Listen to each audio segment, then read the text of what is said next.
All right, so now that you have worked with black and white, with value, with tint and shade, and then also with the color wheel and all the different colors, now we're going to talk about local value. And that's really how value, the black and white, and all the tones in between, that's how value is applied to color.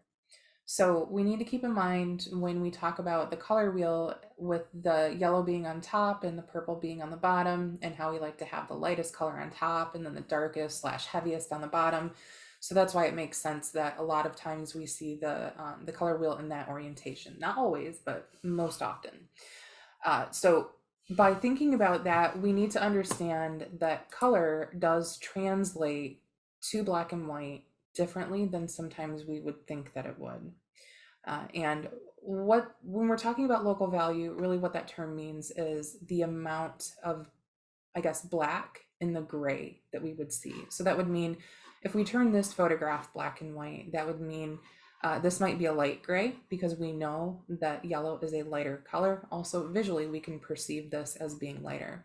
Oftentimes, people would then say that the red pepper might be the second darkest, and then the green pepper might be the absolute darkest.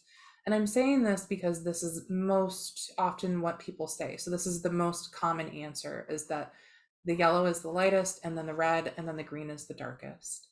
However, when we are looking at the black and white context and we actually do turn these peppers from color to black and white, uh, we can see that that is true, right? So sometimes it is true what we perceive with our naked eye, what the color would be when it's shifted to black and white.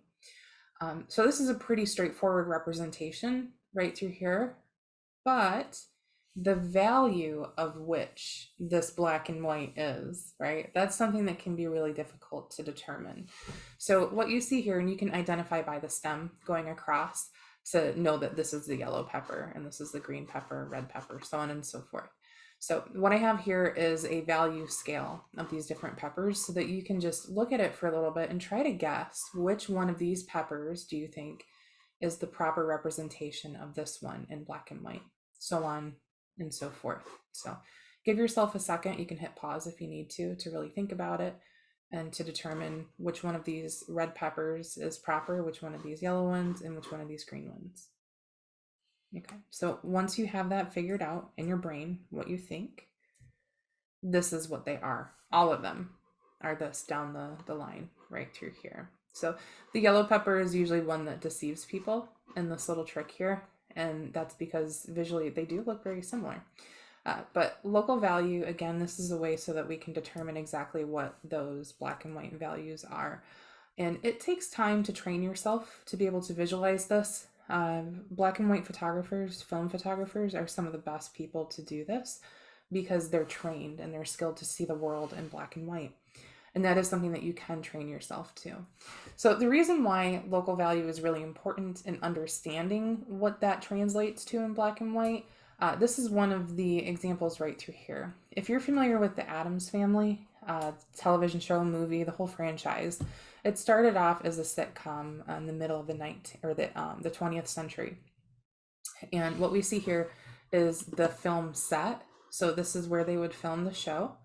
And this is the color representation. So it's really interesting to see that such a dark and gothic and like creepy horror themed area is like pink and mint and soft yellow, goldenrod.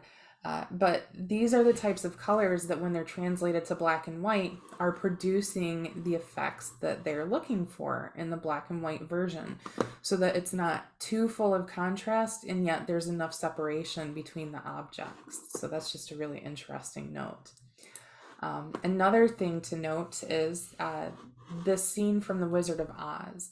So this Wizard of Oz scene is going to depict the very moment that Dorothy walks from her quote unquote black and white reality into this full color dreamscape. And what we see here is what we call sepia tone, which is black and white really, but it's just a little bit brown tinged. So that's what we're looking at right here.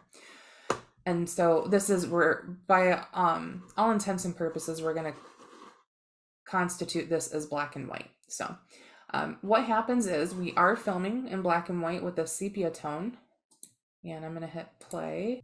Okay, so here we see one of the scenes where it is in black and white. It's got that sepia tone to it. And Dorothy's walking around. She's thinking about making her escape to see if all is well. As she's opening the door and she's walking through, she now sees the door that's going to be her portal. And this is where things start to get really interesting. Right here at this moment, oop, I went back. Sorry, I'm not the best at this with the YouTube things. What happens is this very moment right here is the first scene where we can actually see a color set. And so this is actually filmed in color, but they have painted the interior and then also this this image right here on the wall, this painting, whatever it is. They've painted everything on that local value scale. So they interpreted what this house would look like in black and white, and they actually painted it black and white. And it goes even further. They had a body double for Dorothy, and you'll see her walk to the door here in just a moment.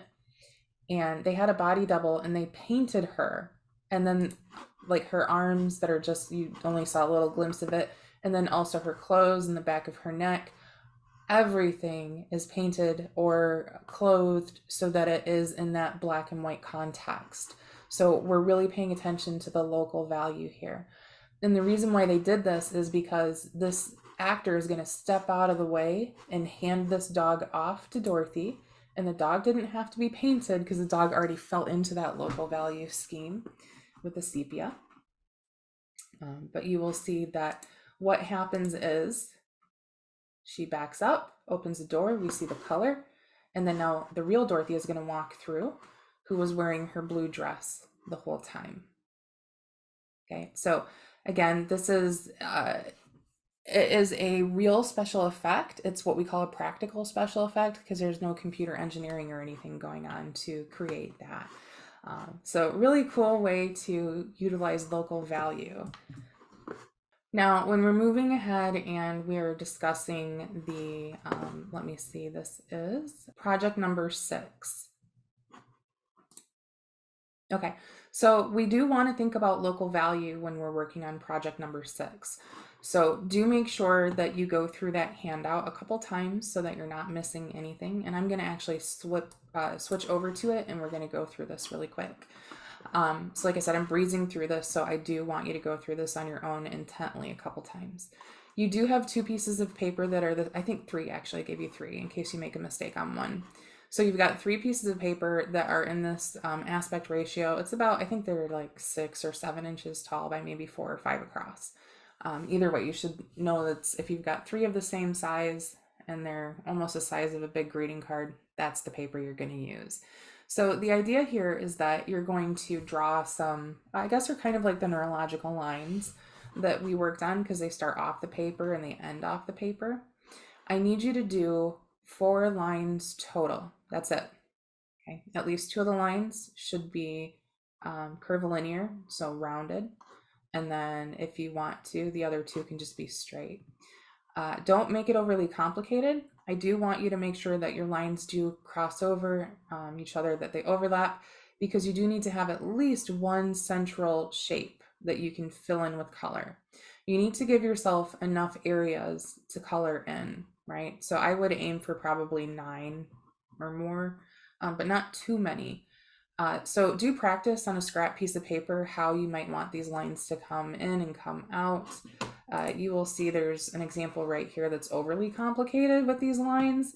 And you know that it's overly complicated because there's a lot of shapes. There's a lot visually going on. And then also you can follow down through. That was 1 line. And then I'm going to follow from here to the top. And then this curves all the way up and then comes down. And it's really just these intersections of these lines. I'm coming from the side, and then that curls around and comes out.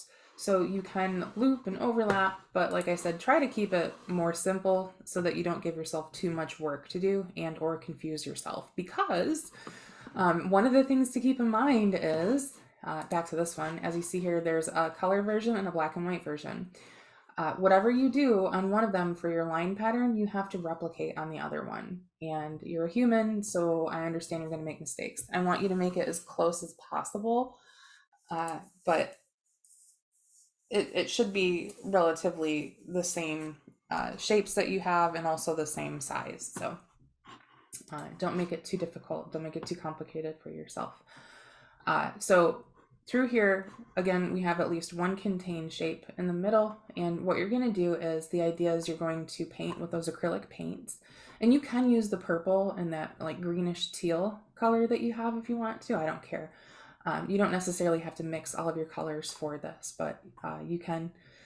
And you can also use those other ones. So anyway, once you have those lines down, then what I want you to do is to think of a color scheme that you enjoy, that looks good, and you are going to paint it in with sharp contrast, with full color.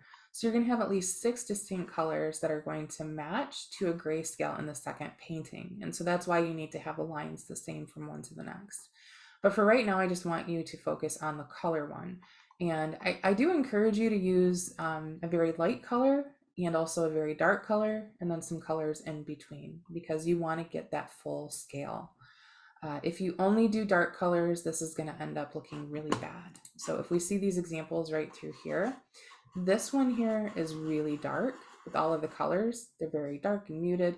And so here, when we translate to the value scale, to black and white, we see that these colors are actually too close on the value scale, that they blend in. So instead of having, there's 4 or 5 shapes here, we only see 2, right? And so down here, you can see that they're still differentiated the same way it is here, but the major difference here is that this painting right here has a much larger contrast in the value scale. So you have this bright yellow, and then you also have this dark blue. Right through here, the lightest color that you have is this, I guess it's like a tan orange. But if you see right here, translated to gray, it's not that light. It's like almost, it's a medium gray. Not yet middle, but pretty medium. So the idea is to have that sharp contrast so that we can see the separation of the different shapes. And after you have finished coloring in by painting your first painting, make sure you do have a focal point and that things do look, artistic. You can either or you can try to guess what the black and white colors would be to translate into the second painting, because really what this is the local value painting, where you're going to imagine you're turning your color painting into black and white. Okay. So you can just imagine it and then mix your black and white to make your different grays, or you can take a picture of this with your cell phone, the color version, after you're done with it, and then you can turn that photograph to black and white in the app, and then you can kind of see how those colors translate when you want to mix those and paint them. So that's not cheating, that's really just helping you out. So again, make sure that you're following through all of the directions, and this would be pretty much the last step of going through working with value and then also working with color. And I do want to go back here just so that you can see these a little bit bigger and understand what I'm talking about. There are some surprises sometimes too when we're translating from color to local value, such as this triangle area here and then this. When I was painting this one, I actually thought this yellow, and I'm an expert, I've been doing this for a long time, but it still tricked me. I actually thought this yellow was going to be brighter than this pink. However, when we do turn it black and white, this is a lighter area. So do keep in mind that there may be some surprises along the way, something that you don't necessarily anticipate. And that's where taking a picture of it and then turning it black and white actually can be very helpful. So always and forever, let me know if you have any questions.